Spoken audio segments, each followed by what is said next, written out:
Bom dia, vocês estão me ouvindo?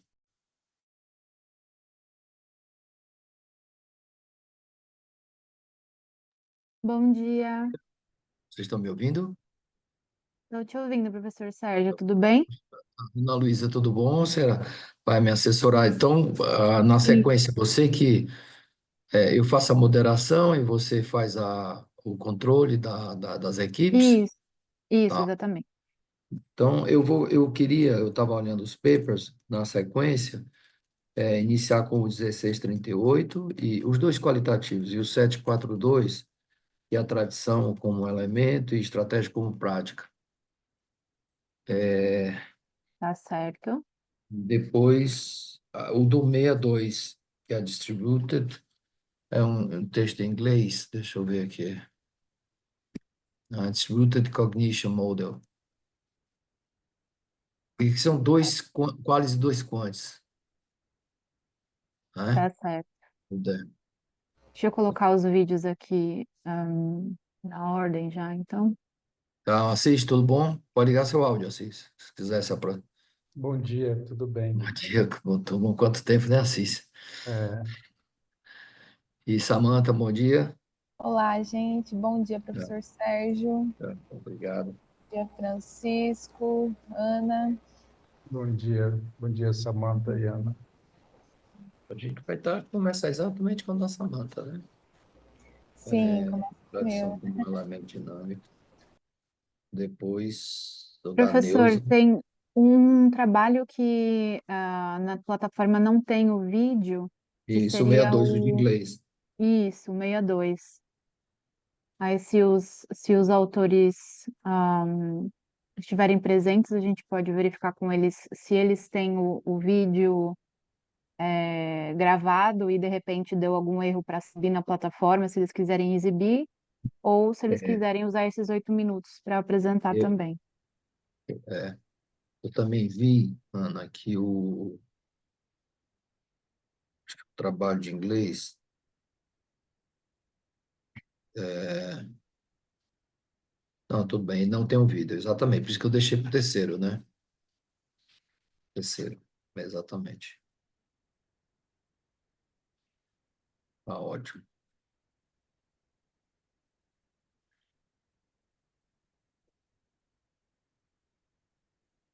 Vamos começar 8h30, não é isso? 8h30. E aí, Assis, como é que tá Manaus? Agora começou a chover, né? Sério? Graças a Deus. A turma disse que estava um calor danado, né? Tá um Você sol sabe pra que a gente cá. está com o Minter aí, né? O Minter com a Secretaria de Segurança Pública. O pessoal, Sei, sabendo. tá indo muito bem. Só tem gente grande aí da área de segurança pública, viu? É, Delegado, Detran, Corpo de Bombeiros, pessoal hum, de alta experiência.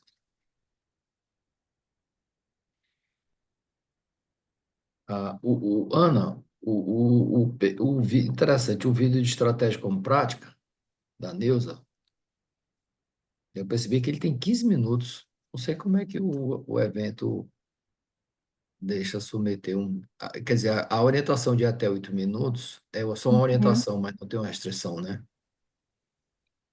Olha, realmente não sei, assim, todos os que eu peguei até agora estavam obedecendo os 8 minutos. É, porque aí, como a apresentação são 8, aí atrapalha um pouquinho,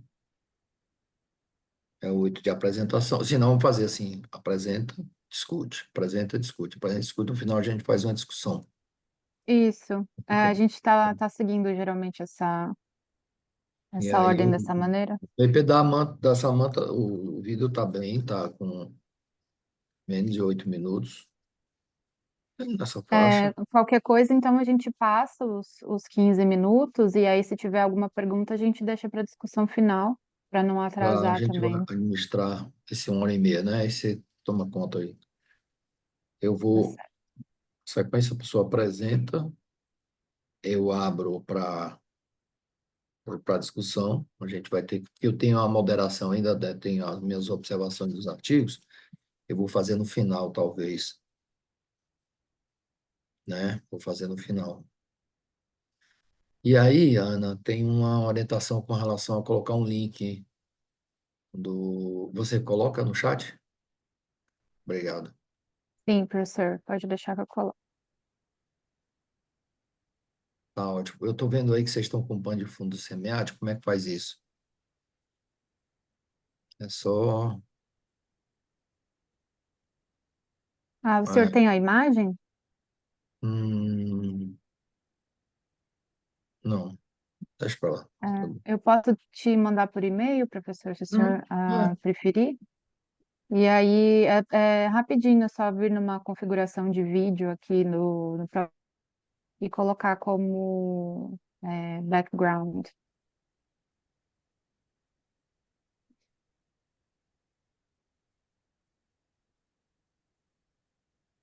Ah, Blur My Background, né? Blur My É, Background. não, o Blur My Background é para deixar embaçado. Você Ah, vem em desculpa. Video Settings, Adicione. Não, aí Background e Effects, adjust background. aí tem aqui Virtual Backgrounds e tem um maisinho azul do lado direito. Eu clico em Adjust Background e Effects, né? Background e Effects, e aí tem aqui na janela que apareceu, né? Tem Ah, uma parte que fala Virtual Backgrounds. Virtual Background. E aí tem um maisinho azul do lado Ok. direito do Virtual Backgrounds. Aí, se você Adicione clicar a ali, você imagem, né? consegue Me manda por ir. e-mail, por favor. Mando sim.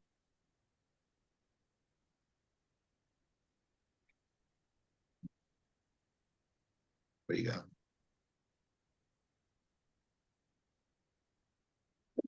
Hum.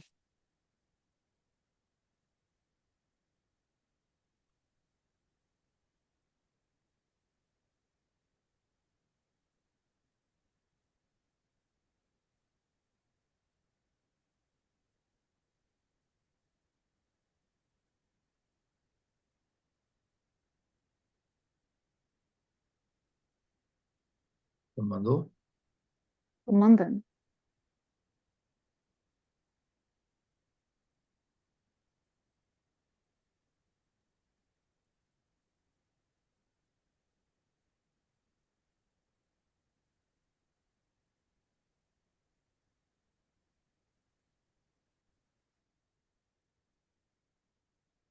Mas não, tá, tudo bem. Recebeu?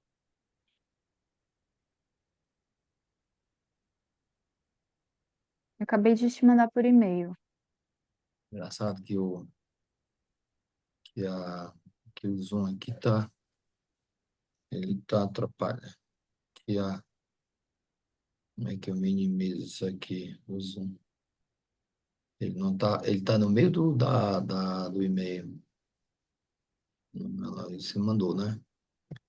Uhum. Hum.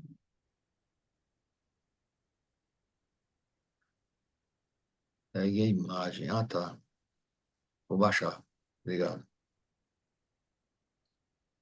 Assis, você quer também? Ah, pode mandar, pode. Ah, besteira, né? Bem, não dá para ti, Assis. Assis. Assis.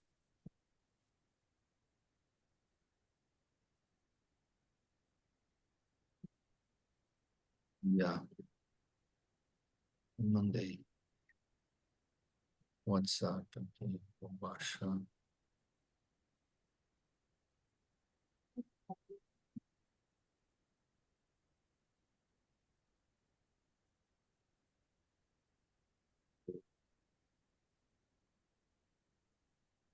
Peraí, deixa eu ver aqui. Acho que eu vou ter que sair.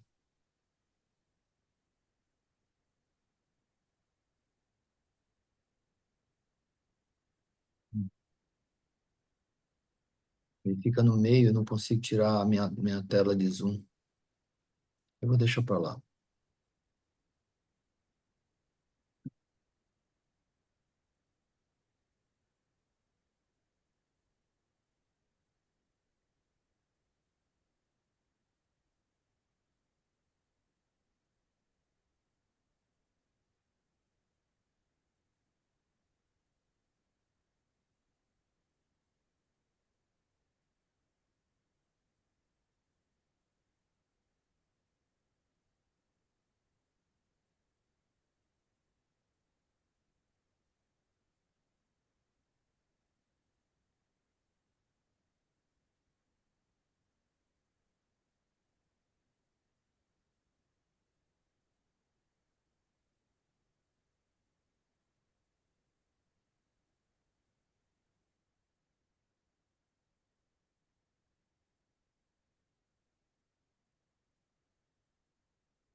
Eu acho que tem que salvar, né? Primeiro. A imagem de fundo tem que salvar no seu computador.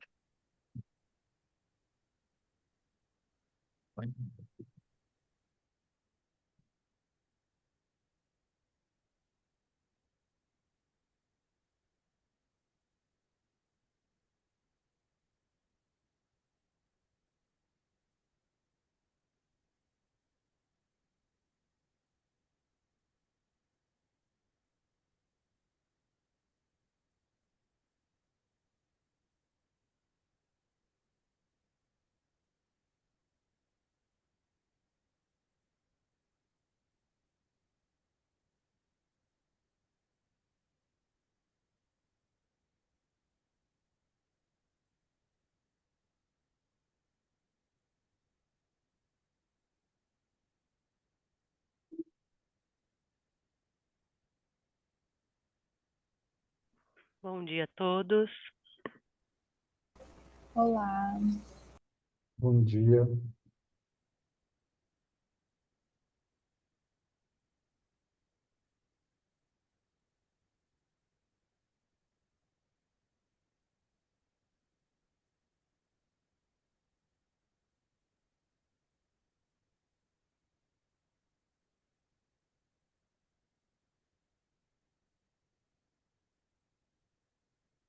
Vamos lá, professor Eliseu?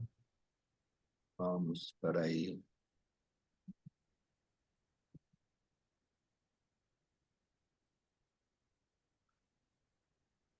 Tá dando certo aí?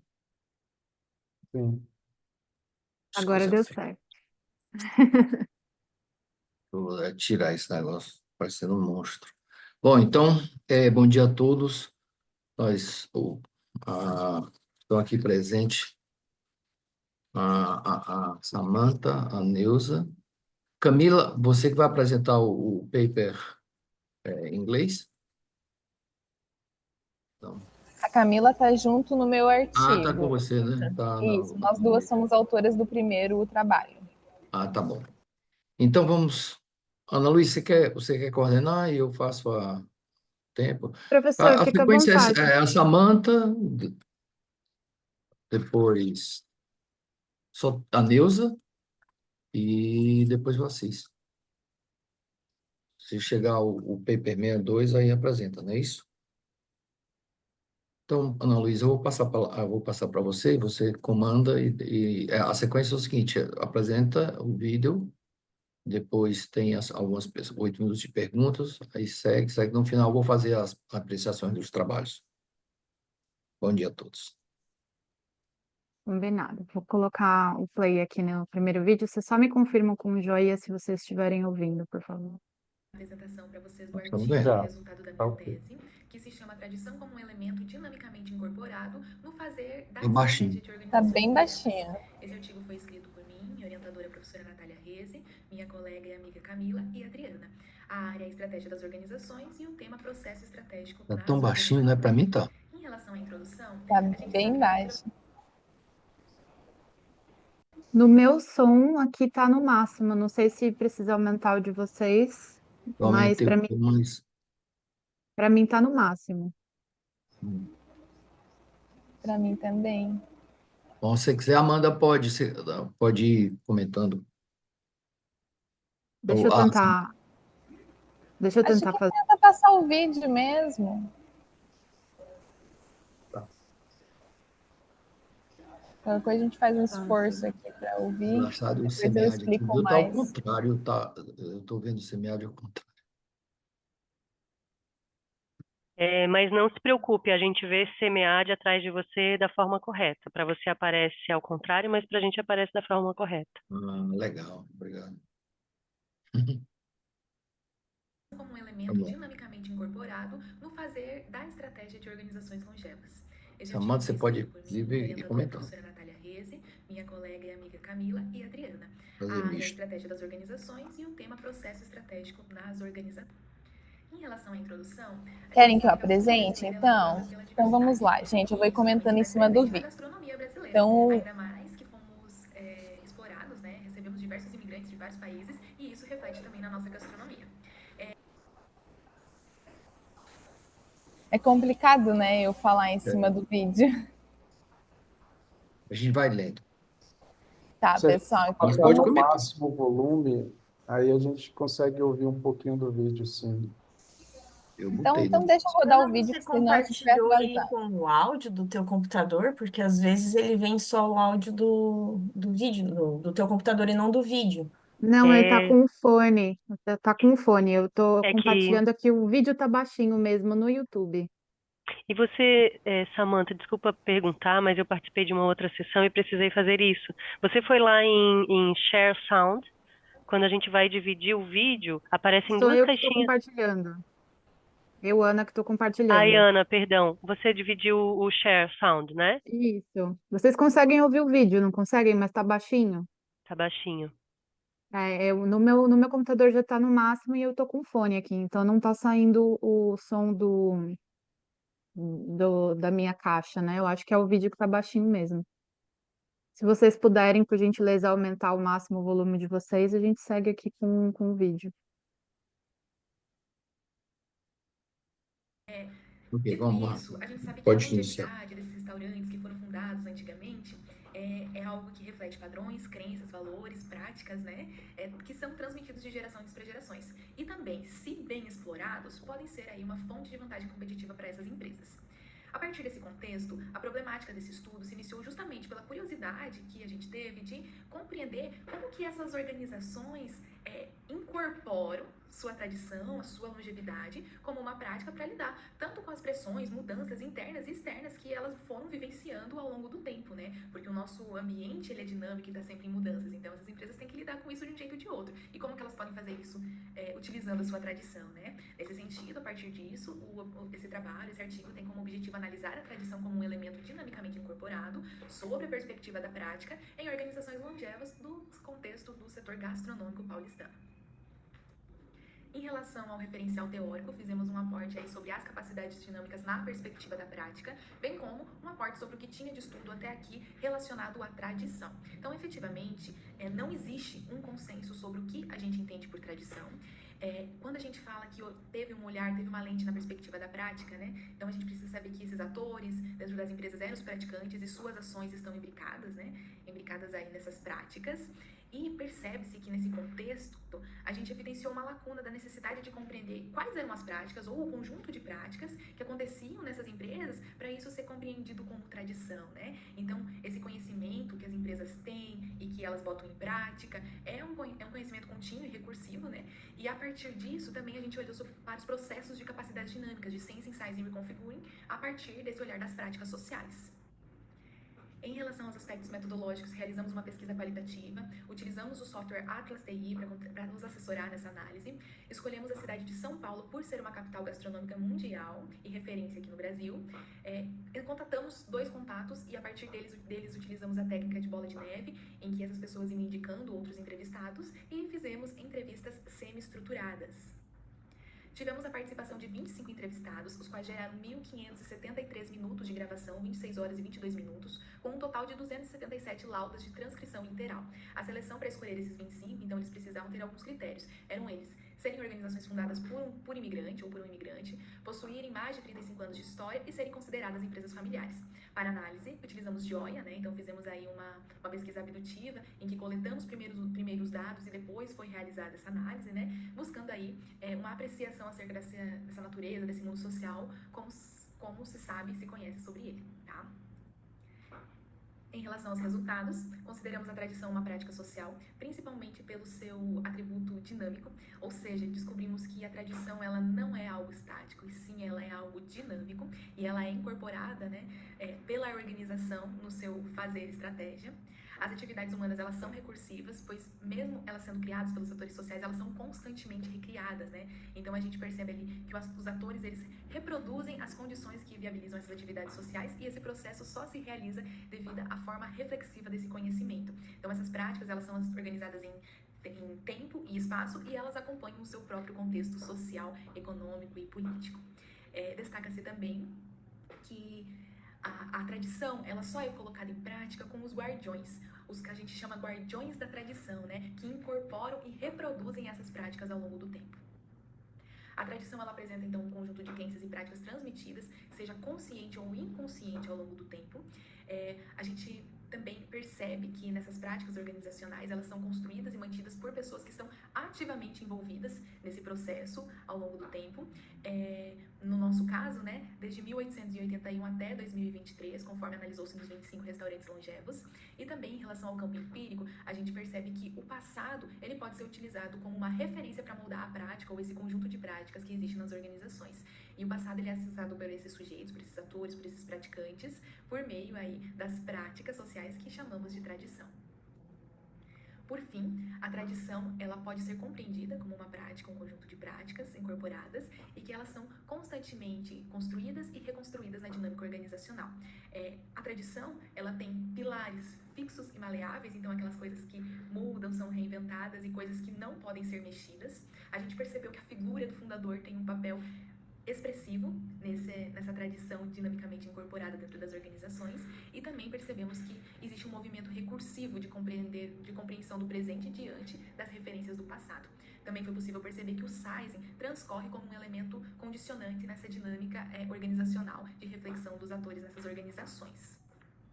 Argumentamos também que a tradição, ela se configura nas organizações por meio das tensões, que tem dois lados que são dualísticas, né, que passam tanto por essa pressão por conservar, por ser antigo, por ter que manter sua tradição, tanto a pressão por mudança, porque se isso não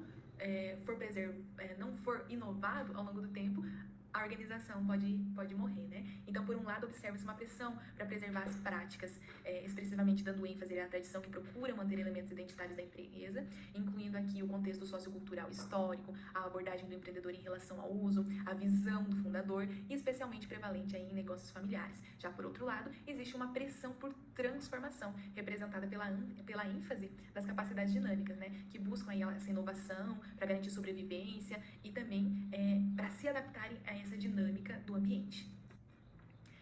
Ainda, como contribuição também, então a gente aponta que a tradição, ela é dinamicamente incorporada, a qual é alcançada ao acessar simultaneamente elementos da sua própria história, suas características identitárias, mas também as suas capacidades dinâmicas, seizing, sizing e reconfiguring, em um processo recursivo configurado, configurando assim a sua longevidade.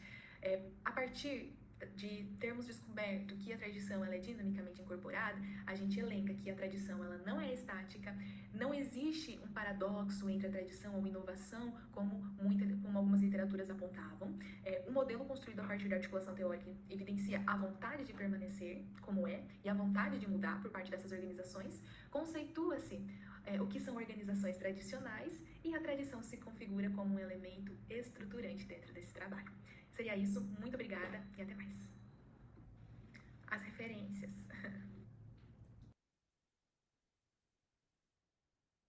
Bom, então eu vou abrir aqui para parabéns, viu, Samantha? Você se desenvolveu muito bem no vídeo, né? A apresentação. Parece até uma que trabalha na televisão. Queria abrir aí para a sessão.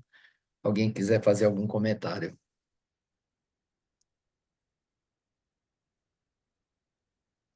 Bom, então, caso não queira, eu vou fazer um pequeno comentário.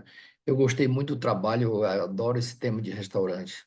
Adoro. Todo trabalho que envolve restaurante eu adoro. Eu também trabalho com consultoria e eu sempre chego no restaurante e fico observando.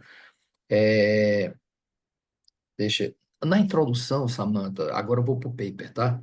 Normalmente, a gente tem uma questão inicial que é chamada lacuna da pesquisa, né? Então, eu recomendo, para dar um upgrade aí no trabalho, se pudesse destilar como está o estado da arte e qual é a lacuna, o gap teórico que a gente vai se perceber nesse fenômeno, né, nesse estudo desses restaurantes.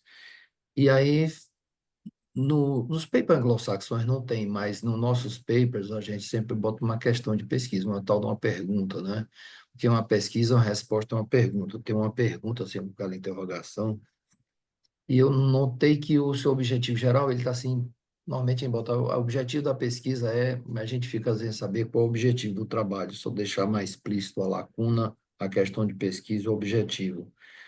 E aí, na relevância, no final da introdução, deixar qual é a contribuição teórica do trabalho, e não somente a questão empírica, né? Mas eu gostei bastante do paper, muito, muito bem feito. No referencial teórico, aí por exemplo, quando a gente coloca dentro de parênteses os autores, a gente bota em ordem alfabética do primeiro autor. Existe um outro lá que não está em ordem perfeitamente alfabética, quando são mais, por exemplo, três citações, aí tem ordem alfabética do primeiro autor. Tanto em APA como em ABNT. No referencial teórico, aí eu senti um pouco falta quais as pesquisas na temática, em restaurante, outras Samantas do mundo, né? Assim, eu não sei se eu percebi direito, você pode falar um pouquinho sobre isso depois. Na metodologia, eu sei que foi só virtual, mas como foi foi 2020 a 2023, por que não teve, assim, algumas presenciais, assim, nem para sentir um pouco o restaurante, para sentir, tipo, um explora, né? Talvez tenha. Pode ligar seu volume. Tivemos, E, tivemos 5 presenciais. T5, desculpa, então. Talvez Então, faltou estar explicado ali, então já vou anotar aqui. ótimo, ótimo, que maravilha, porque não estava bem lá dito. E aí, eu sei que foi usado o Atlas TI, mas eu fiquei percebendo quais eram as questões mesmo, tipo um roteiro lá, o que a gente chama de protocolo de estudo, roteiro lá das questões, para a gente ter ideia, para não ficar. É que a metodologia é como se fosse assim, a bula do remédio, né? A gente vê os resultados depois, a gente tem uma ideia, ou bota em apêndice, né? Apêndice é o que a gente faz, anexo é o que os outros é dos O outros. professor diz as Um codificações que eu usei roteiro no de, Atlas, isso? um roteiro de entrevista, alguma coisa nesse sentido. Se for muito grande, comentar sobre ele, né? E nos resultados, eu não sei se parece que não há, você botou aspas nos comentários, não sei se teria aspas nos comentários, eu acho que não. E aí, em APA, só tem tabela e figura, não tem quadro. É table e figure, né? Em ABNT tem gráfico, tabela, figura, quadro, as ilustrações, mas eu sei que você deve ter feito a sua dissertação em ABNT, ou tese, eu não me lembro, e aí, quando foi passar para o APA, eu só sei que deixou o quadro, mas como está em APA, aí talvez, eu acho que as referências são muito em APA, né? Talvez. E aí é tabela. A tabela pode ser qual ou quant, no caso. Em português, a tabela quali do APA é quadro em ABNT, mas a tabela ela tem aquela cercadura lateral e é quali, é letra. E a tabela sem a cercadura lateral é quant, tem resultado e tudo mais.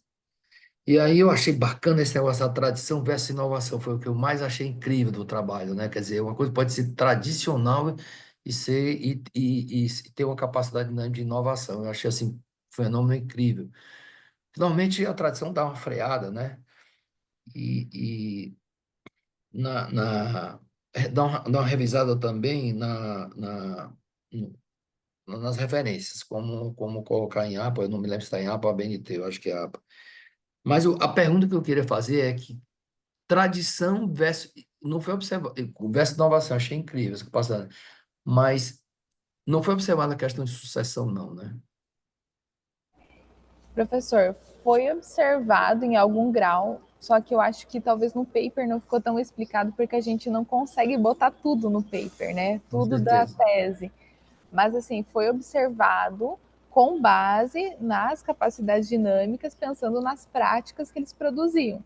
Então a gente chegou a analisar segunda e terceira geração, tá? Mas eu não sei o que o senhor esperava ter visto ali nessa sucessão.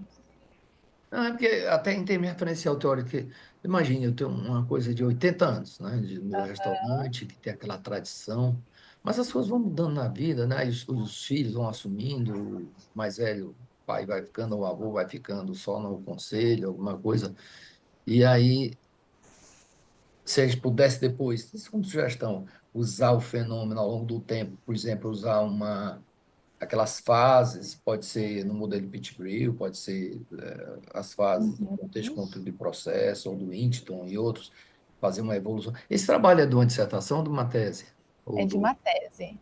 Ah, que legal. Deve ser observar longitudinalmente, Tá. talvez com sucessão. Mas eu achei incrível. Para mim, a palavra-chave é essa, sucessão. Tradição não quer dizer estático, né? Tradição quer dizer dinâmico também, né? Eu achei fantástico isso, né? E Isso, aí, outra vez, exatamente. um quadro resumo no final. A gente tem um quadro resumo. Você tem É, na tese tinha. na tese tem, né? Talvez não Na dê tese aí. tinha uma A gente figura, sempre né? espera aquele produto, né? Aquele quadro resumo. Apresente seu trabalho em um slide, aí você apresenta aquele quadro resumo, né?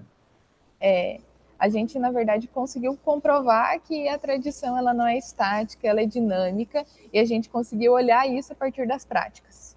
Né? Então, a partir das práticas, a gente viu que ela é um elemento dinâmico que é incorporado ao longo do tempo. Se Basicamente é você isso. pudesse dar um exemplo assim para a gente, assim, uma coisa que te chamou a atenção na sua pesquisa, assim, que inovação foi? Uma coisa que não que permaneceu. Muitas coisas chamaram atenção. Então, é isso que eu tento, em alguma forma, colocar. Né? Então, a gente tem aquelas coisas que são maleáveis, que mudaram, que sofreram transformações, e aquelas coisas que são totalmente estáticas, por exemplo, o modo de fazer o produto, a qualidade do produto, a figura do fundador, que é aquela pessoa que não, que tem que ser daquela forma e todo mundo vai seguindo aquela tradição, os filhos, os netos e assim sucessivamente. A receita que não é passada para ninguém e é um segredo de família. Então tem coisas que não mudam, elementos fixos dessa tradição e os elementos maleáveis, que são aquelas coisas que em algum grau sofrem inovação. Por exemplo, os aparelhos, as máquinas dentro das empresas. Todos comentavam muito assim, agora a gente usa Pix. Pô, isso não é uma inovação, mas é uma adaptação, né? Então, são esses dois elementos que a gente conseguiu comprovar que também depende de quem está, dos indivíduos, dos guardiões que a gente chama os Achei guardiões da legal também. tradição, e que olhando para a visão das práticas seriam os praticantes, né? Então, com base nessas pessoas, nesses indivíduos que estão incorporando essa tradição ao longo do tempo, é que a empresa vai usar essa tradição como um recurso ou não. Eu Acho recomendo que até você fazer um livro, colocando, e como o americano faz, bota o nome das empresas, sabe? uhum. E aí você virar consultora nessa área de restaurante e você ter almoço e jantar de graça toda vez que você chegar lá. Ô, chegou a doutora Samantha e aí com vinho caro, né? E Almocei aí, bastante de graça. porque você vai botar o nome das empresas. No Brasil, a gente tem a americana que gosta de realmente botar o nome e vira consultor, e é grife e tudo mais. O Philip Kotler tem aquele livro dele, Marketing, na página esquerda, na página direita, ele tem um mini case de cada uma. A pessoa paga para estar lá nesse livro. Uhum. A gente fica só querendo receber o dinheiro da universidade como professor. Eles usam os produtos como para eu apresentar o case do restaurante tal, está no meu livrozinho ensinando. Nem que seja só um pouquinho, Uhum. paga. Parabéns. Alguém quer mais dar um fechamento? Ana, vai me corrigindo aí, por favor. Vai me controlando. Eu vou fazer um comentário rápido, porque a gente já estourou o tempo de discussão. Mas eu fiquei curiosa, Samantha, acho que seria interessante mencionar dois pontos. O primeiro é que parecia, não sei se isso foi trabalhado mais profundamente, mas eu fiquei com a impressão de que tradição ficou muito sinônimo de familiar também. Eu não sei quanto que existem negócios que são familiares e que não são tradicionais e vice-versa. Não sei se existe essa discussão. Acho que poderia ser interessante. E também fiquei curiosa em relação aos conflitos, porque tenho certeza que em processos dinâmicos dessa incorporação isso também deve pipocar bastante. Perfeito, Ana. Então, sim, a tradição em algum grau, eu não provei isso na tese, mas em todos os restaurantes tinham ali a sua questão de ser familiares, né? Então, não teve nenhum deles que era, ah, não, a gente não é familiar, a gente é uma empresa. Todos tinham o seu viés familiar, ou até que tinha sido comprado de uma família, mas eles mantinham essa coisa do familiar, porque em algum grau eles achavam que isso era forte e era tradicional. E o segundo ponto, os conflitos a gente não focou. Tá? Então, até eu queria entender em que grau como que você queria me mostrar essa questão dos conflitos, você diz? Foi Os mais uma conflitos curiosidade entre mesmo. gerações? Entre gerações? Eu imagino que tenham vários. Mas foi Sim, mais um comentário mesmo. mas é legal. Tá Mas chiando assim, aí tipo, o som? O meu começou a chiar. o meu tá chiando? Ai, me perdoem, gente. Mas eles não chegaram a me falar sobre isso, a gente não aprofundou, mas acho que é uma ideia de pesquisa, com certeza. Agora deu Ok, para ouvir. então, obrigado, mas parabéns. Eu acho que é um trabalho lindo. Agora é a Neuza, né? Neuza, eu notei que seu vídeo tem 15 minutos, é verdade? Não é mais verdade esse bilhete, professor. O pessoal do SEMEAD me pediu para diminuir, eu diminuí. Eu estou com ele na tela. Tudo bem se eu colocar? Maravilha. Obrigado. Perfeito. Seja Deixa eu... bem-vinda. Obrigada.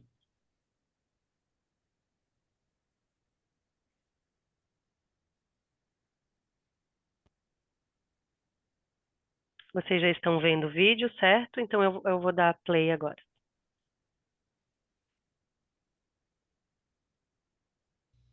É um prazer estar com vocês no SEMEAD 2024, apresentando o estudo sobre a estratégia como prática social em organizações de contextos extremos, um estudo de caso envolvendo aeroportos e as adaptações no strategizing no enfrentamento à crise do Covid-19. Esse estudo se embasa em 3 abordagens teóricas, entre elas a estratégia como prática social, sociomaterialidade e contextos extremos. Quando falamos de estratégia como prática social, apontamos para o que traz Yazarbowski, quando ela destaca que a prática da estratégia é algo socialmente construído, aquilo que as pessoas efetivamente fazem. São as formas como esses atores sociais interagem com as características físicas e sociais desse contexto onde a organização está inserida. E eles desenrolam essas atividades cotidianamente. Para Wintington, que desenhou um modelo integrado que fala dessa proposta da estratégia como prática social, é importante observarmos 3 elementos centrais da estratégia como prática social: as práticas estratégicas, as praxes e os praticantes da estratégia. Já na abordagem da sociomaterialidade, o que trazemos é uma perspectiva de que tudo é social e também material. Nessa perspectiva, então, os objetos, as tecnologias, todos os elementos materiais, eles não passam mais a assumir um papel secundário ou inexistente na estratégia, na implementação da estratégia, mas eles fazem parte de uma realidade organizacional e são entendidos, então, como parte integrante desse contexto, inseridos na implementação da estratégia. Contextos extremos, que é trazido aqui por conta do contexto em que a organização está inserida, pode ser operacionalizado por uma definição a partir de 3 condições necessárias. São contextos em que há o potencial de danos físicos, consequências psicológicas ou materiais que ocorrem na proximidade física ou psicossocial de membros dessa organização, consequências consideradas insuportáveis para os membros dessa organização e ainda aquelas questões e eventos extremos que acontecem que podem exceder a capacidade organizacional de resolvê-los, tornando-se então em uma grande catástrofe. O objetivo desse estudo, então, foi investigar o grupo de aeroportos brasileiros em suas adaptações estratégicas e sociomateriais durante a crise do Covid-19, sob a perspectiva da estratégia como prática social e da sociomaterialidade contextualizadas aqui anteriormente.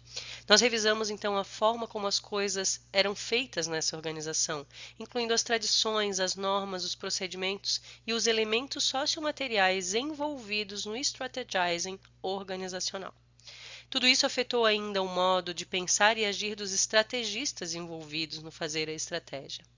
Como resultados de pesquisa, nós podemos revelar a agilidade de resposta dessa organização às adaptações de práticas estratégicas e a resiliência como alternativas para a manutenção do seu negócio, nesse ambiente extremo ao qual ela está inserida, envolvida também nesse contexto, nesse evento extremo que foi a crise do Covid-19, que impactou fortemente a indústria da aviação no Brasil e no mundo.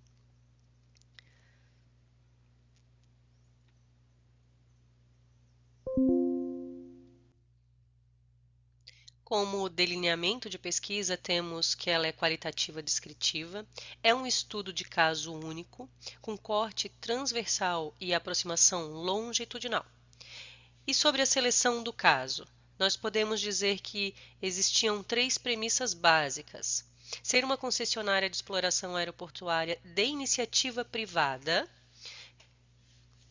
ter atingido os níveis de serviço determinados pela Agência Nacional de Aviação Civil, previstos no contrato de concessão, e estar no ranking das melhores administradoras aeroportuárias do Brasil, do ponto de vista da percepção dos passageiros, segundo a pesquisa realizada pelo Ministério dos Transportes entre os anos de 2019 e 2020. Considerando então o universo de 44 aeroportos concedidos à iniciativa privada até o ano de 2022, tem-se o grupo Zurich Airport Brasil atendendo essas premissas básicas de seleção do caso. E aqui nós trazemos uma linha do tempo que pode trazer uma visão geral das adaptações de enfrentamento ao Covid e impacto no strategizing dessa organização. O que nós conseguimos perceber no campo, a partir das análises dos documentos, das observações participantes e das entrevistas realizadas, é que efetivamente no primeiro mês de enfrentamento houve uma agilidade da organização nas respostas operacionais, nas adaptações físicas dos aeroportos para o enfrentamento à crise do Covid-19, na jornada do passageiro e também para o cuidado da segurança sanitária dos trabalhadores da comunidade aeroportuária e também dos trabalhadores da Zurich Airport Brasil. Depois de 3 meses, os relatos, as falas que são trazidas ajustamos algumas práticas e praxes. Aquilo que ficou forte foi a migração daquilo que acontecia muitas vezes no presencial para o online. Fato que aconteceu em algumas outras organizações, mas que, segundo o relato dos entrevistados, parecia impossível para uma organização que trata, por exemplo, com Polícia Federal, Polícia Civil, Agência Nacional de Aviação Civil e também no momento do enfrentamento à crise por Covid-19 da Anvisa. Então, em alguns momentos em que era necessário fazer uma viagem até Brasília, até São Paulo, para alinhamentos de estratégia e reuniões importantes com esses órgãos, isso tornou a ser online e, segundo os estrategistas, isso funcionou tão bem que um ano depois, isso impactou na forma realmente como as coisas eram feitas na organização. Alguns simulados, por exemplo, que foram observados na observação participante, que eram feitos no formato presencial, puderam ser feitos num formato misto, como os simulados de atentado à bomba em aeroportos, por exemplo, que antes eram feitas reuniões presenciais com os órgãos envolvidos, com as companhias aéreas, as empresas de ground handling, e que muitas vezes onerava o custo da organização para esses simulados. Isso passou a ser feito também no formato online, no primeiro momento, na primeira fase de preparação e efetivamente no formato presencial somente no momento do simulado. Então a empresa, os estrategistas começaram a perceber que os recursos que antes eram usados, inclusive financeiros, poderiam ser salvos a partir desse novo incremento. E o que os estrategistas nos trazem é que depois de 2 anos, eles realmente perceberam que as adaptações para o Covid-19 perduraram na forma deles de agir e de pensar. Porque isso trouxe uma reflexão de que as coisas eram feitas sempre nesse formato, há muitos anos na indústria da aviação e de aeroportos, mas que a partir do enfrentamento à crise do Covid, em que muitas coisas precisaram ser ressignificadas, esses estrategistas pensaram de que tudo pode ser repensado. Qualquer processo dentro de um aeroporto, como 4 filas de embarque em que as pessoas precisam ficar em pé e aglomeradas, pode ser revisitado. Claro que nesse momento o que eles trouxeram é que a companhia aérea estava muito mais aberta a todas essas adaptações. Eles também indicaram que algumas tecnologias que antes eram restritas à área de segurança de um aeroporto foram trazidas para a resolução de questões triviais como um drone que antes era usado somente para verificar transportes irregulares e estacionamentos irregulares nos aeroportos, que esse drone foi trazido como um elemento sociomaterial para a segurança do lado ar no pátio de manobras das aeronaves, para que eles pudessem evidenciar se algum objeto estava na pista ou mesmo no pátio de aeronaves. Antes isso era feito por um grupo de pessoas que precisava fazer isso caminhando nos aeroportos. Durante o enfrentamento à crise do Covid, precisou-se repensar as escalas das pessoas para que elas não se encontrassem aglomeradamente nos escritórios, e houve então a ideia desse incremento tecnológico com o drone. E após 3 anos, nos relatos dos entrevistados, é que definitivamente eles repensaram e existem novas formas de fazer as coisas nessa organização que foram trazidas pela forma de pensar e driblar a crise do Covid-19, mas que abriu para eles realmente uma forma de repensar todas as coisas que são feitas na organização.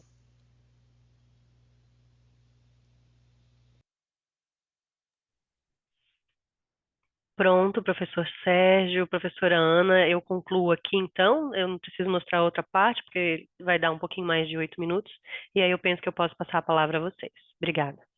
Tá bom, então eu passo a palavra à audiência, inclusive a Ana, a Luísa, e quem mais quiser fazer algum comentário. E no final eu farei o meu.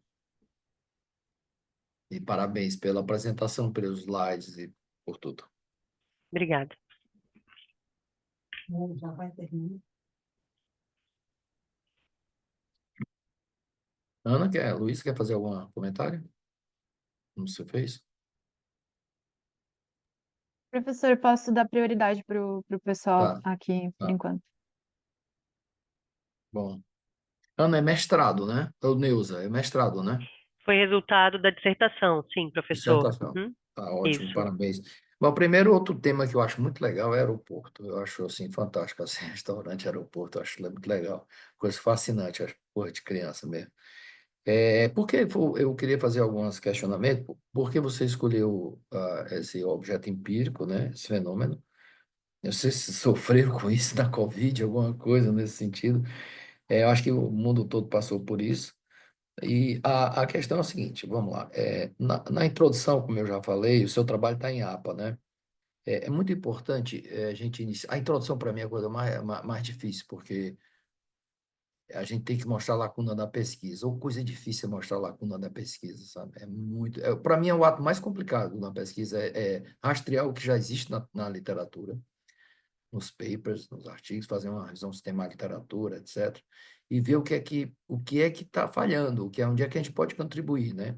Então, é muito importante na introdução, a sequência seria aquela problematização, aquele desfile do que já existe, né? Um overview, e destacar bem a lacuna, onde é que a gente vai querer preencher. Nesse sentido, é difícil no mestrado a gente preencher uma lacuna teórica, no doutorado é mais exigido isso.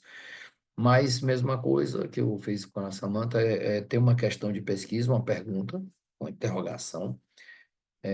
Eu sempre digo que a pesquisa é uma resposta a uma pergunta. E a relevância, que é no finalzinho da introdução, a relevância eu chamo teórica, que é a mais importante, que os editores querem a teórica, dizendo só what daí, a teórica, eles querem a teórica. A empírica, que é na área de aeroporto, muito legal. A contextual, foi a Covid, legal. A prática gerencial, que você apresentou bem. E ainda tem uma social, porque envolve toda a comunidade, esse que aeroporto importa para todo mundo, e às vezes até uma contribuição de política pública, e onde é que o governo pode contribuir. Então, seria teórica, contextual, empírica, contexto metodológico, se houver, é mais difícil. Se tiver um mix de metodologia que ninguém fez, teórica, metodológica, empírica, contextual, prática gerencial, barra gerencial, social e de política pública, se a gente pudesse. Se a gente não conseguir dizer isso, normalmente os papers eles colocam nos quantitativos, por exemplo, eles botam isso antes da conclusão. Considerações finais a gente usa muito para ensaio, e conclusão é para teórico e empírico, seja qual ou quant. Então, eu noto muito que no Brasil o pessoal latinamente coloca considerações finais, mas para mim é ensaio, considerações finais. Então, se você fizer uma pergunta, responda, e é conclusão. Né? Então, eu recomendo nesse sentido, né? As questões dos itens de análise, é difícil que no paper a gente fica, não tem como às vezes colocar, às vezes pode colocar como apêndice, onde é o roteiro, o protocolo de estudo, que é o caso do estudo de caso, aí quais são as questões de análise, né? Pode botar no apêndice ou pode botar na metodologia, nesse sentido. O que é que a gente vai perguntar e tudo mais. As categorias, subcategorias e tudo mais, aquele plano. Eu não diria, a um quadro lá você fala que isso aqui é da dissertação, tira essa palavra dissertação, porque agora já é um artigo científico, o avaliador não quer saber se é dissertação, tese, um artigo de disciplina, um projeto de pesquisa. E eu senti falta da mesma forma numa tabela resumo, um quadro resumo, no caso, como está em APA, é uma tabela resumo. Tá, então, essas práticas, se a gente pudesse botar todo o praxa, os praticantes, mas se a gente pudesse fazer para a gente dizer assim, bem, nesse grande fenômeno da Covid, eu ouvi isso, o pessoal, em termos de estratégia emergente, não deixou de ser, teve que se virar e adaptar, inclusive esse exemplo maravilhoso do drone que você falou aí. Mas se a gente pudesse ter um quadro resumo, eu sei que é difícil, porque o paper tem o mesmo problema de espaço, e as revistas 1 estão na faixa de 6.000 palavras só. Antigamente, por exemplo, no Enampad, no SEMIAD, é 10.000 palavras, né? Mas tem revista 1 e A2 que algumas 8.500, 8.000, e a gente, quando a gente faz uma dissertação, uma tese gorda, e não sabe como a gente vai reduzir. O pessoal da área do direito é que passa por esse problema. Eu tenho gente que veio fazer um doutorado em Portugal e disse, olha, uma tese tem que ter no mínimo 400 páginas. Aí eu fico pensando, meu Deus, como é que vão sair os artigos daí, né? Porque se transformar. Então, eu sempre oriento dissertações magras, slim, né? Vamos dizer assim, teses magras para poder sair já em formato de artigo, né? Então, mas a pergunta é o que dizer para, se a gente pudesse devolver para a Zurique, o que dizer e para o mundo, quais as experiências internacionais, se a gente pudesse fazer um resumão nesse sentido, né? Aí a palavra está com você, se você quiser dizer assim, por exemplo, o- você falou o exemplo do drone, mais alguma outra coisa, e aquela coisa da motivação, achei interessante, porque é que escolheu o seu objeto. E aí eu deixo para a Ana também e outros fazerem contribuições. Claro, professor. Obrigada pelas suas Fazer uma revisão APA no trabalho. Certo. Os quadros existem, mas como o senhor falou, é difícil às vezes a gente Nesse compilar tudo caso, isso para um tabela, artigo, porque é uma APA. tabela, claro. A motivação é eu estar na indústria da aviação há 14 anos, então eu estou inserida nela, a facilidade de estar na organização hoje, de poder participar da observação participante, por exemplo. O que eu apresentei no Sapiens e que a outra professora também trouxe, a professora Janaína, que me trouxe essa reflexão para responder o que o senhor me perguntou. O que a Zurich falaria para o mundo que aprendeu com o Covid e que é resultado também dessa dissertação. A história pregressa, e que eu não conto nesse paper por conta também do número de páginas, é uma indústria altamente legislada, né? Então a gente tem a Agência da Aviação Civil, é uma indústria em que a todo um momento, por exemplo, vários planos de ação, planos de combate à crise, simulados são necessários na vida dessa organização, mesmo antes das catástrofes, das crises acontecerem. Então, essa preparação que os estrategistas vivem na prática do dia a dia, antecipando-se a algo que pode acontecer de errado, trouxe a visão muito rápida e ágil para que eles atuassem no enfrentamento à crise do Covid-19.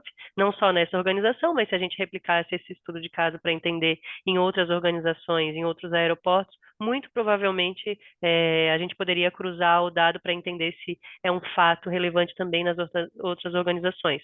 Isso eu não trouxe no artigo, mas numa revisão, né, para enviar para um fast track ou para uma revista, precisa ser feita. A história pregressa, como essas pessoas já fazem a estratégia como prática social no dia a dia, e o que trouxe de benefício para esse momento da crise é, sem dúvida, essa estratégia de sempre estar envolvido em mesas de crise, em salas de crise, desenhando documentos que podem driblar as crises. E aí, por falar nisso, é sempre importante, você falou em benefício, eu falo em, normalmente estratégia a gente fala benefício e mais especificamente em desempenho, performance. Então, o que isso, por exemplo, a gente tinha uma situação X, houve um contexto, sei que é um sistema totalmente institucional regulamentado, foi muito pressionado, houve uma estratégia emergente ou estratégias para poder fazer uma capacidade, como diz a Samantha, uma capacidade dinâmica nesse sentido para se resolver, e linkar isso com desempenho, sabe? Se pudesse, na sua tese de doutorado, linkar isso com desempenho, revisitar, dizer, bem, eu tinha uma situação A, que o desempenho era X, às vezes até melhor do que antes, mas houve um contexto, né, aquele milestone, aquela situação que dá uma virada de chave numa situação 2, houve uma determinada estratégia para poder como resolver aquela problemática, e aí foram estabelecidas várias práticas e praxes, e o desempenho sobre isso, né? Às vezes o desempenho pode ser melhor ou pior do que antes, né? Mas foi em função do contexto, né? E aí que legados deixaria para as próximas, Deus me livre, novos problemas que houvesse de contexto, né? Que legados, esses questões dos legados. Aí sim, você virar uma consultora internacional aí nessa área de estratégias de crise de aeroportos. Muito interessante. E aí lembrar que é importante dar uma revisão internacional nessa temática, de trabalhos internacionais para comparar um pouco, porque não foi só um fenômeno brasileiro, né? Aqui no Brasil, apesar de que a Zurich é alemã, né? Mas não foi um fenômeno brasileiro, foi no mundo todo, que, assim como nós, nas IES, nós tivemos. Antigamente a gente não fazia essas apresentações online, antigamente era presencial e tudo mais, né? A gente teve que se adaptar, todo mundo aprender um pouco sobre isso. E agora a tal da inteligência artificial tá pegando aí direto todo canto. Alguém quer fazer algum comentário, Ana? Eu Samantha? queria fazer um comentário barra pergunta. Primeiro, queria parabenizar, Neuza, muito obrigada pela sua apresentação, seu trabalho super legal. Eu fiquei pensando aqui comigo num ponto de vista, o professor estava comentando, né? Por ser um mestrado também, tem essa questão do empírico e do teórico. Fiquei pensando nessa contraposição, se é que ela existe, entre strategizing e gestão de crise. Não sou especialista em nenhum dos dois, mas me parece que a gestão de crise ela está muito conectada com impactos externos, internos, que são momentâneos e que tem aquele choque, né?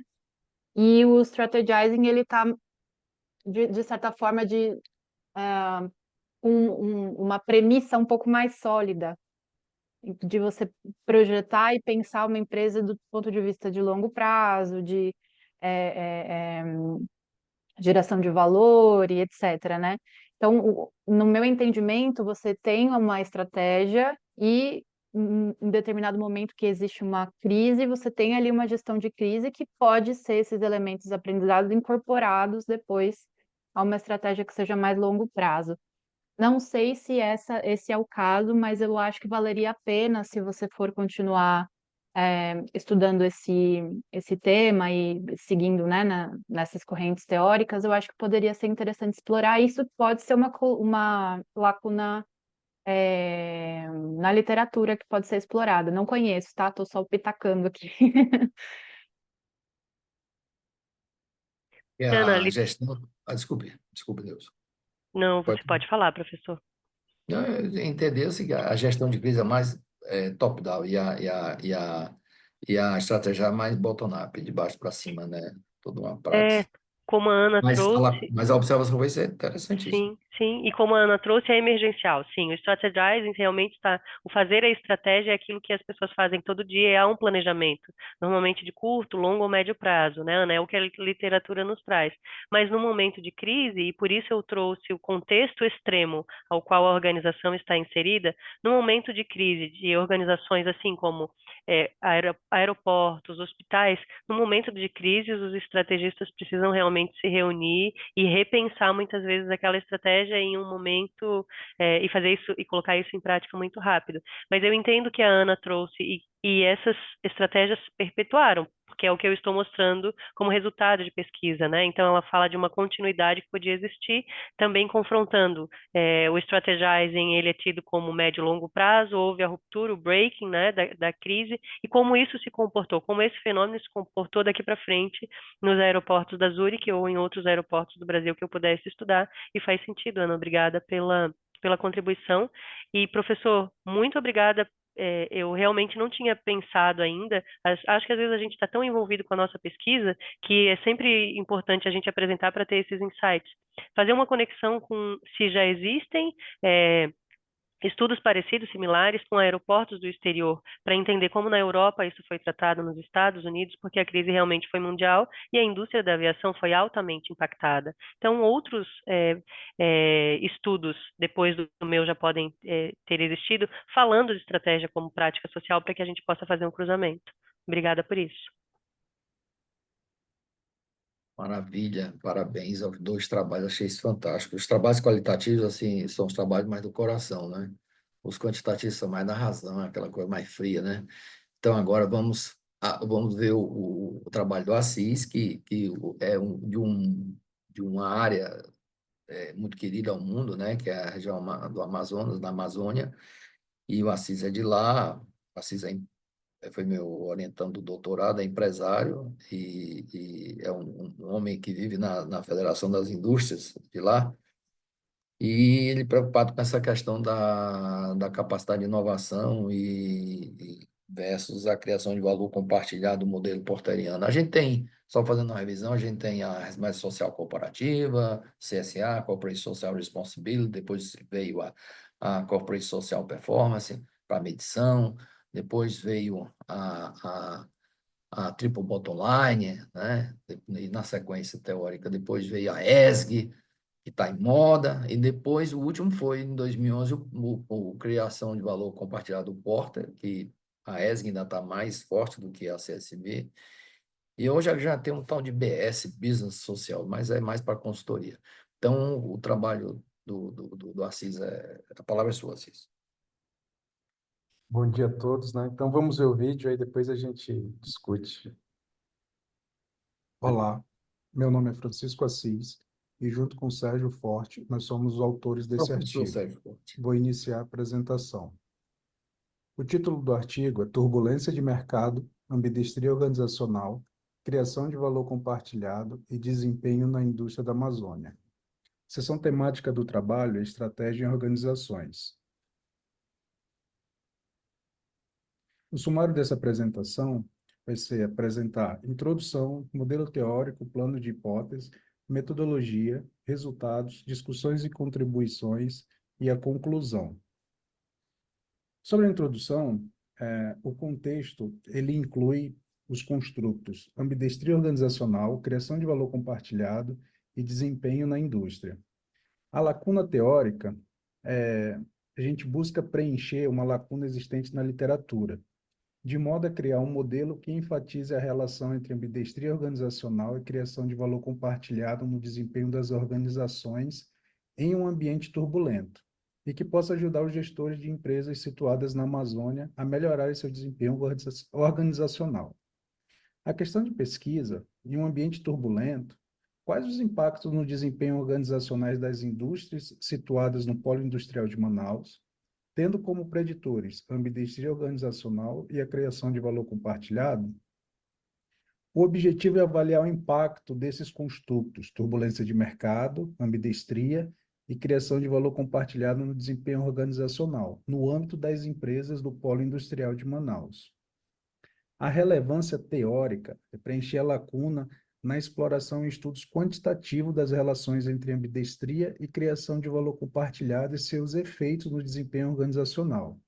A relevância empírica é contribuir como fonte de literatura para gestores de empresas, uma vez que eles podem relacionar os achados da pesquisa aos seus contextos estratégicos práticos, para poderem ampliar suas estratégias de capacidade de inovação para fins de desempenho em suas organizações. O plano de hipótese e modelo teórico, a figura 1, ela apresenta as relações entre turbulência de mercado e as variáveis exploitation e exploration, tendo a ambidestria organizacional como preditora da criação de valor compartilhado, e tanto as capacidades estratégicas de exploitation e exploration, bem como a criação de valor compartilhado, como variáveis preditoras no desempenho organizacional, e no total estabelecemos 6 hipóteses. Metodologia. A tipologia descritiva, explicativa, transversal, quantitativa e método survey. A coleta de dados, nós fizemos nas bases digitais, Cielo, Web of Science, EBSCOhost, Scopus e Google Scholar. Nós fizemos adaptação cultural das escalas, nós fizemos translation e back translation. O período foi de setembro a novembro de 2022. O total de empresas que constam no PIN eram 500 empresas. Utilizamos o software GPower para definir o tamanho da amostra, que foi 119 casos. Nós conseguimos 382 empresas respondentes. Escala, utilizamos tipo Likert, de 1 a 7 pontos. E as escalas que nós utilizamos foi para turbulência de mercado, do Javoski e Colli, para exploration e para exploitation, utilizamos Morgan e Berto, para desempenho organizacional, Cava e Didonet, e para criação de valor compartilhado, Massud, como a gente pode verificar aqui. Ainda na metodologia, nós fizemos um pré-teste em 40 indústrias. Os valores apresentados indicam confiabilidade adequada, com valores acima de 0,7, e o coeficiente de variação demonstra certa homogeneidade dos dados, pois os valores estão abaixo de 30%. Sobre os resultados, a validação da escala, o questionário proposto para mensurar os construtos utilizados no modelo teórico passou pelo processo de análise fatorial, para verificar a participação de cada indicador com seu respectivo construto. Para isso, nós utilizamos uma análise fatorial com a utilização do método Varimax. A tabela 3 ela demonstra os resultados apresentados após essa fatoração. De acordo com a tabela 4, nós verificamos que o teste de esfericidade de Bartlett se mostrou significante. Os valores dos indicadores foram inferiores a 0,05, e a estatística KMO estabelecida em 0,862 é considerada boa. Portanto, as escalas foram admitidas para utilização na pesquisa, representando seus respectivos fatores. Na análise descritiva, a tabela 5 resume os dados descritivos da amostra, como porte, quantidade de funcionários e setor de atuação. Na coleta, as empresas de médio porte representam a maioria, com 58,4%. Na amostra, o setor eletroeletrônico representa 42,2%. E com relação à quantidade de funcionários, empresas que possuem de 100 a 499 funcionários refletem 61,2%. A tabela 6, ela apresenta os resultados estatísticos encontrados nessa pesquisa.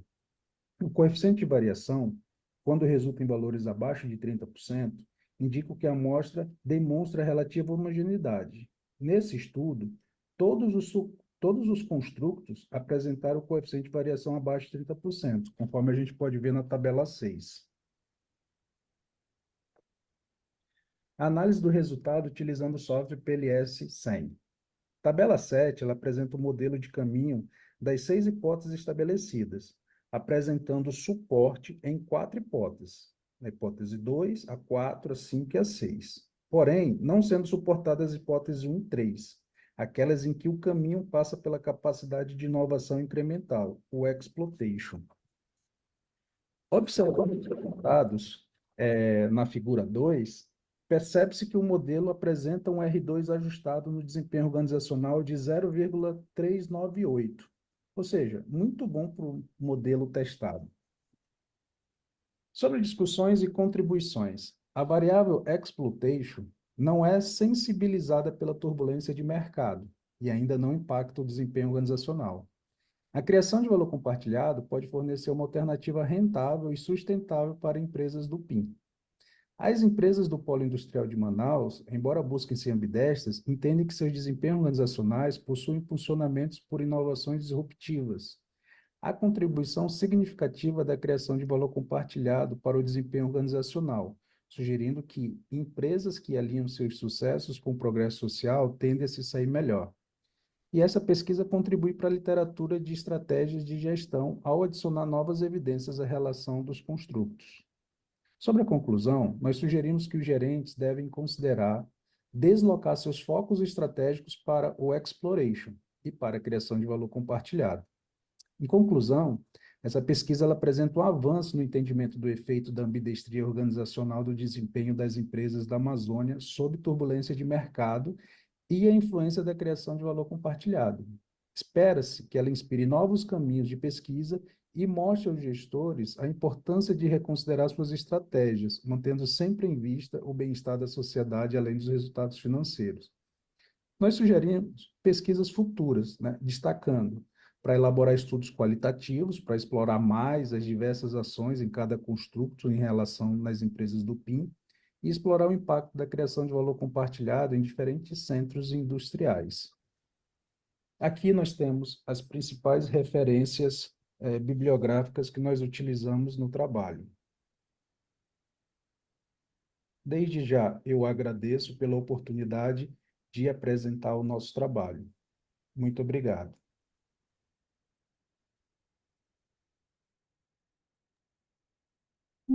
Parabéns, Assis, pela apresentação. Eu acho que o Assis é uma calma, né? É um empresário, assim, com uma calma, uma tranquilidade.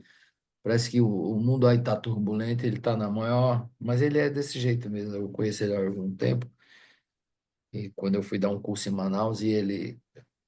Na época eu perdi uns documentos e ele já me deu a solução e numa calma danada. O mundo tá, às vezes pode estar pegando fogo e ele está nessa... Reflete esse jeito dele, né? Mas eu queria passar para vocês a palavra. Somente a Samanta e Neuza. E Ana Luísa, Camila.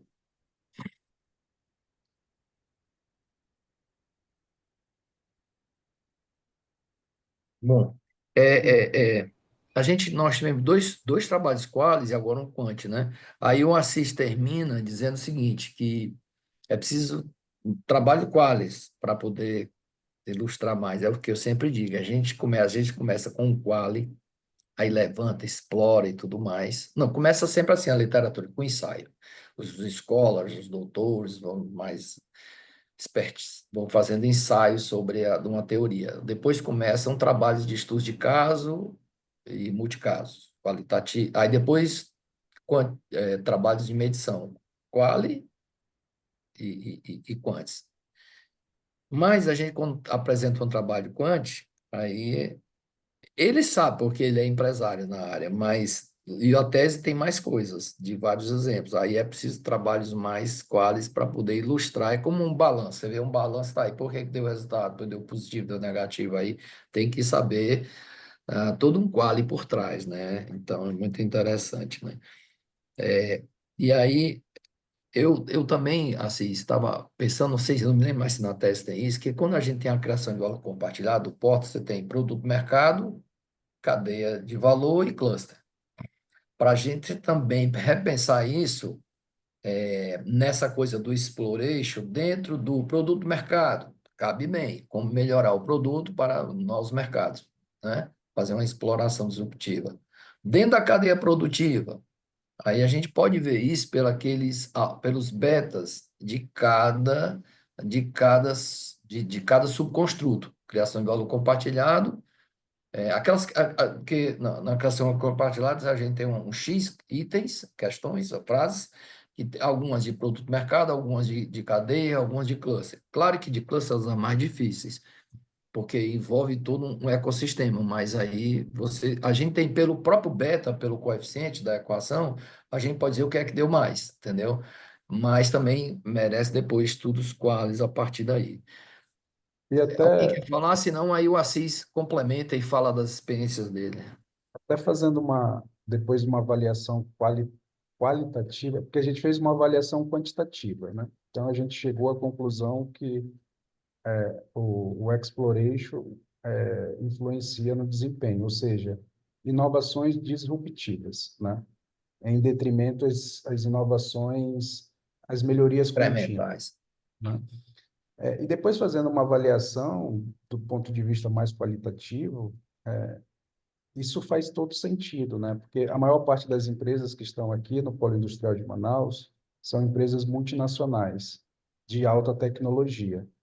Então, como a tecnologia ela avança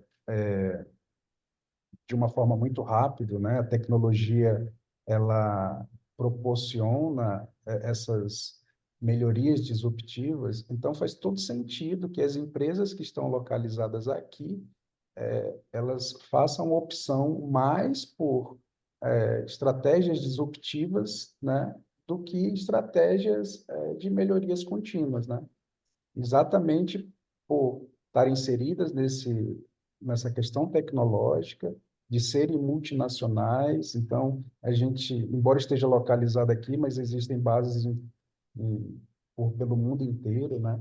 Então, assim, as coisas se conversam, né? Faz sentido. Então, o resultado que a gente encontrou do ponto de vista quantitativo, ele conversa do ponto de vista qualitativo também.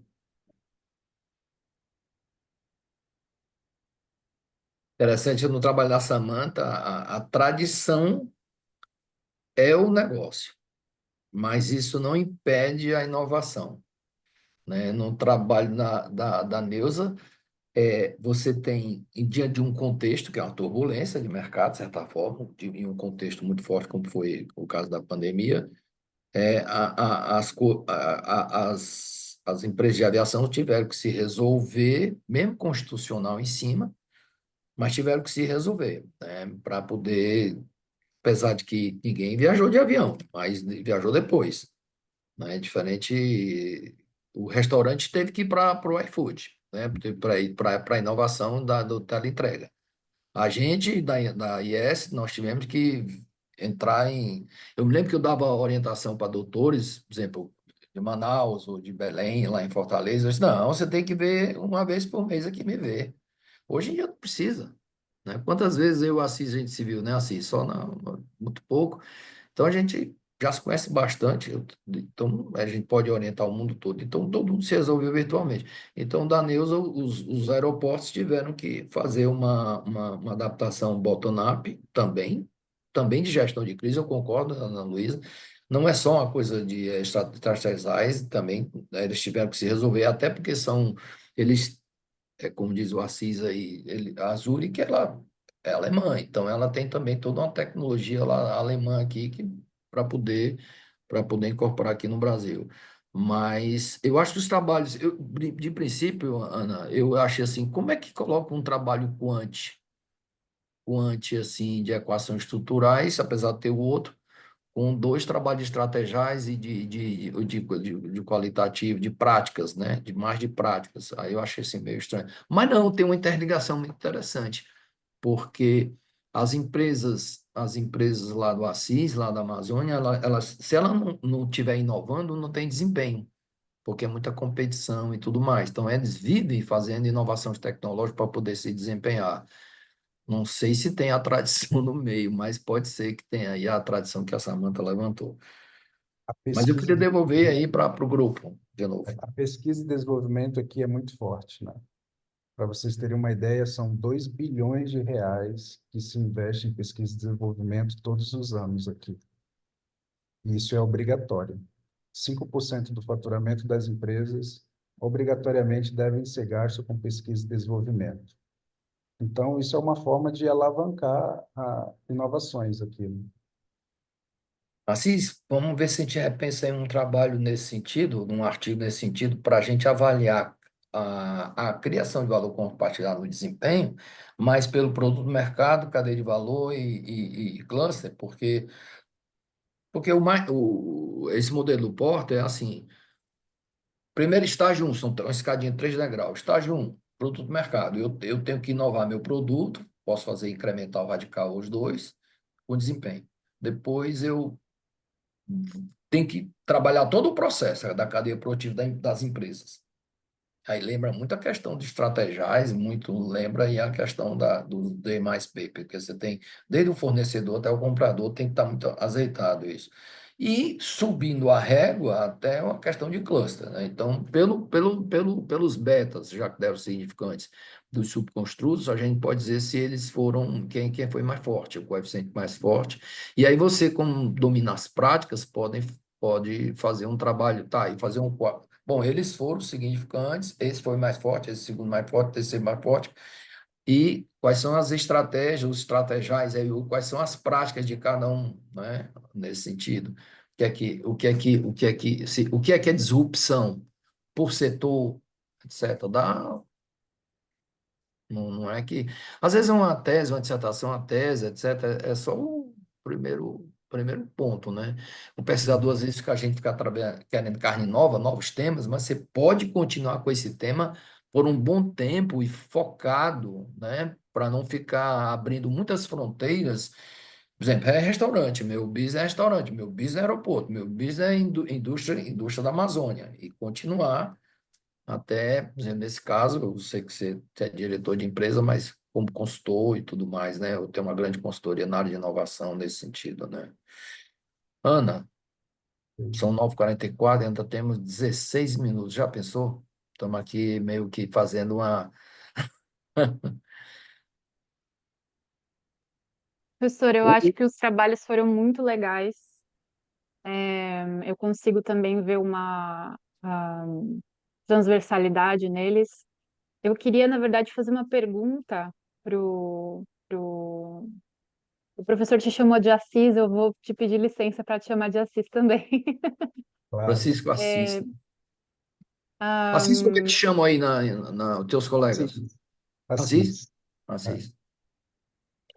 eu lendo o seu artigo, eu venho da área de empreendedorismo social, né? Então, essa parte de valor compartilhado também faz muito parte do referencial teórico, enfim. Mas eu consegui perceber uma perspectiva diferente que você traz e que, na verdade, eu fiquei um pouco curiosa, um pouco confusa, assim, em relação à ambidestria.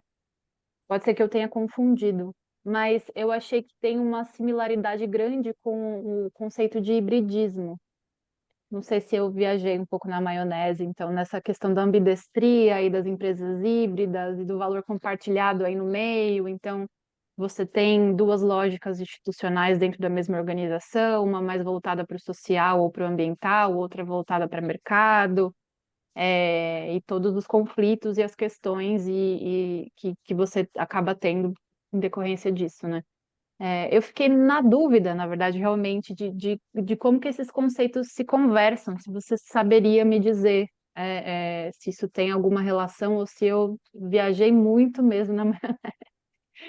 Na verdade, a gente está estudando o seguinte, né? O objetivo do estudo era o seguinte: num ambiente turbulento, eu tenho capacidades estratégicas eu posso melhorar uma indústria, uma empresa, com melhoria contínua, pouco a pouco ali, ou eu posso melhorar ela de modo disruptivo, dar um salto e ter uma melhora. Isso, a empresa pode adotar uma estratégia, né? Ou vou seguir pelo caminho da melhoria contínua, vou melhorando aos poucos, tal. Ou ela pode seguir pelo caminho que seria o exploitation, né? Ou ela pode seguir o caminho do exploration, que seria as melhorias disruptivas. Ou ela pode adotar as duas. E essas duas estratégias é o que a gente chama de ambidestria, né? Normalmente, baseado no que existe na literatura, as empresas buscam ser ambidestras, né? Faz um pouquinho de cada estratégia. Isso é uma coisa. A outra coisa é sobre a criação de valor compartilhado, né?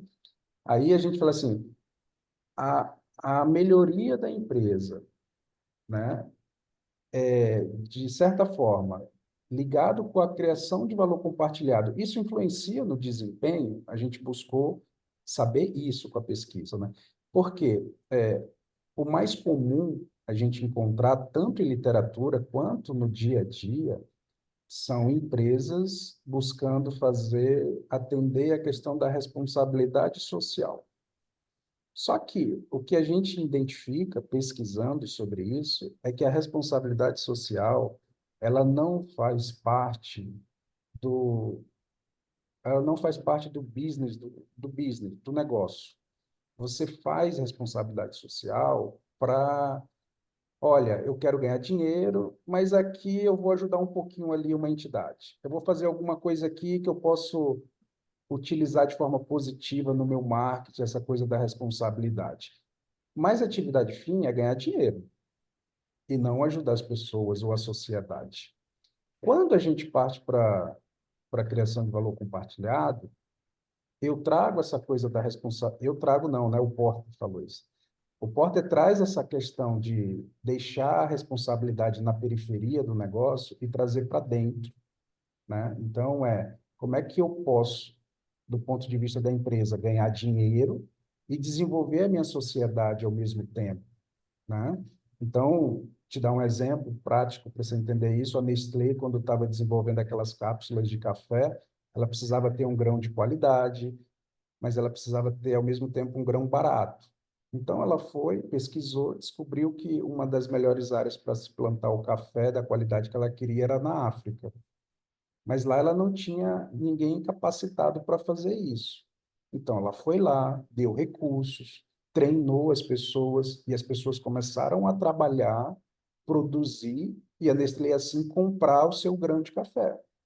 Então, observe, ela não está fazendo uma caridade naquela sociedade. Ela não está ajudando, dando dinheiro ou doando alguma coisa. Ela está dando condições de modo que as pessoas trabalhem e se autossustentem. Então, isso é criação de valor compartilhado. Então, não é uma doação, é criar condições para que a sociedade consiga fazer uma analogia, né? Não é dar o peixe, é ensinar o cara a pescar. Então, Mas dessa aí, Francisco, forma, há uma troca, eu né? Há acho que o uma que troca, e aí você consegue ajudar a sociedade sem essa coisa de ser só a doação, entendeu?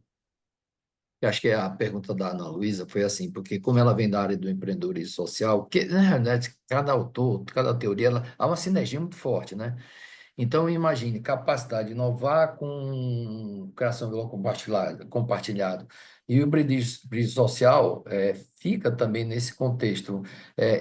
Eu achei muito legal essa observação do hibridismo. Eu vou até, lá na nossa área, o Milton, ele trabalha com empreendedorismo social, vou até conversar com ele sobre isso.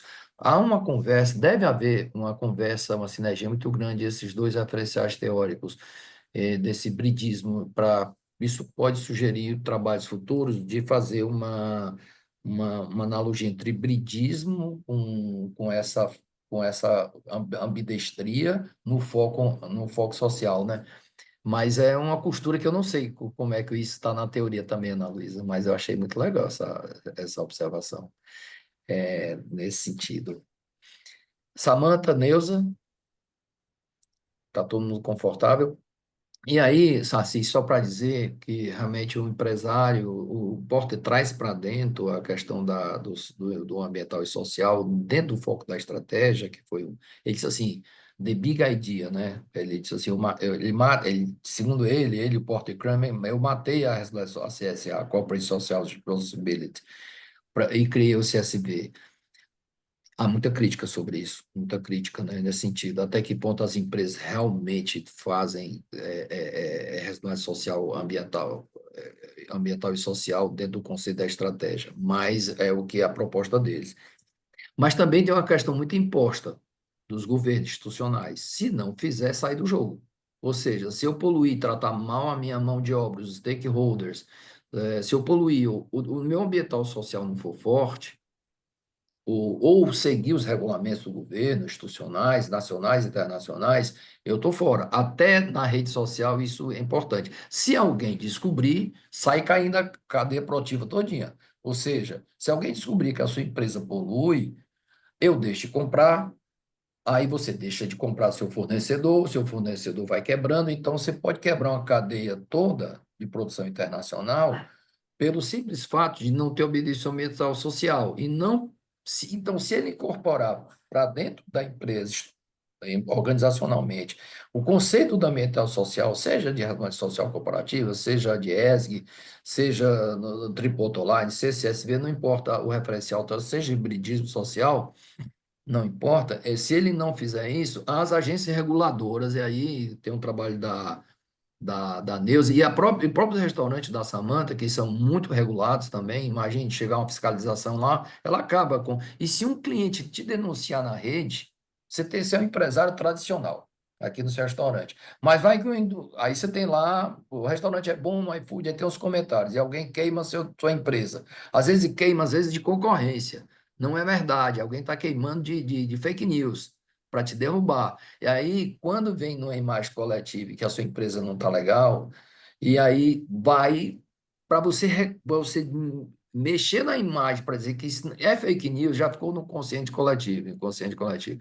Então, às vezes também tem a estratégia institucional imposta e não de dentro para fora, como diz a capacidade dinâmica, a resource-based view. Mas é uma questão institucional muito forte. Na Europa, o pessoal trabalha muito isso, principalmente que é muito regulado. Por exemplo, vocês viram agora na eleição do Trump, lá não tem o TSE, aqui teve. Aqui disseram, tem que ter. Eu gostaria que fosse o voto digital e impresso ao mesmo tempo. Porque quando você vai no restaurante, a pessoa diz na maquininha: o senhor quer o seu comprovante de pagamento? Então, não pode ter. Mas isso aqui, eu estou politizando nada, mas, puxa vida, por que tem que ter? Não, não pode. Então, aqui a gente tem um institucional muito forte. A minha área é banco, por exemplo, eu trabalho com banco, universidade, investigação muito regulada, totalmente regulado, que o Banco Central disser.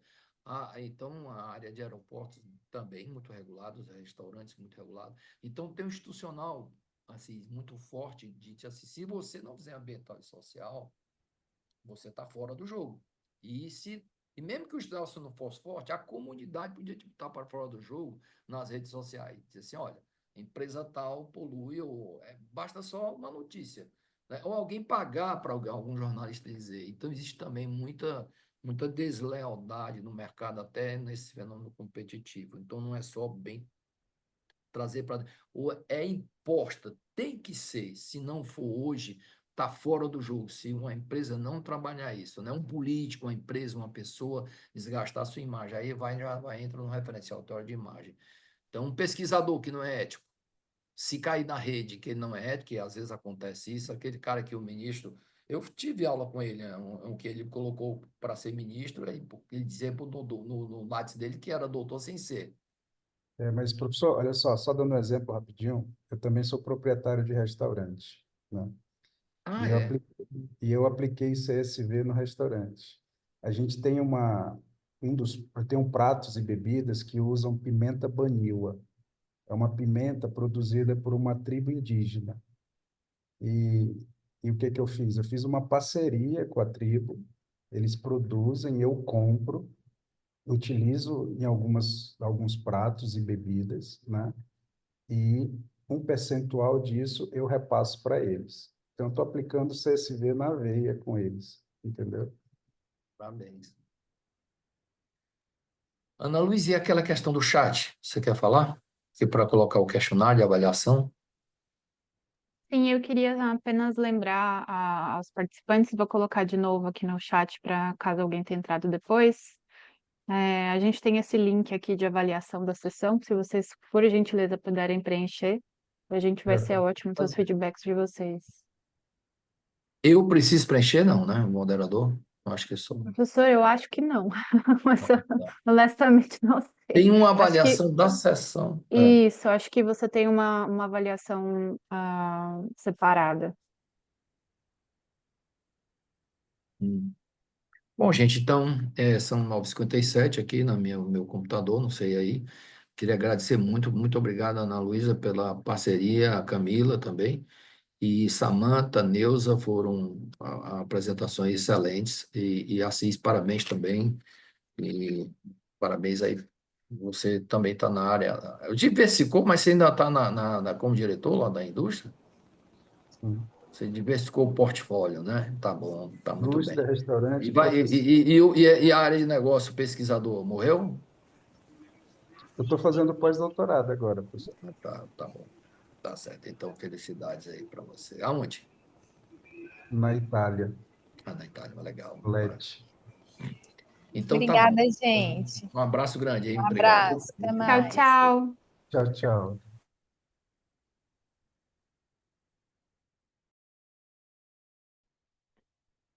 Obrigada, gente. Tchau, tchau.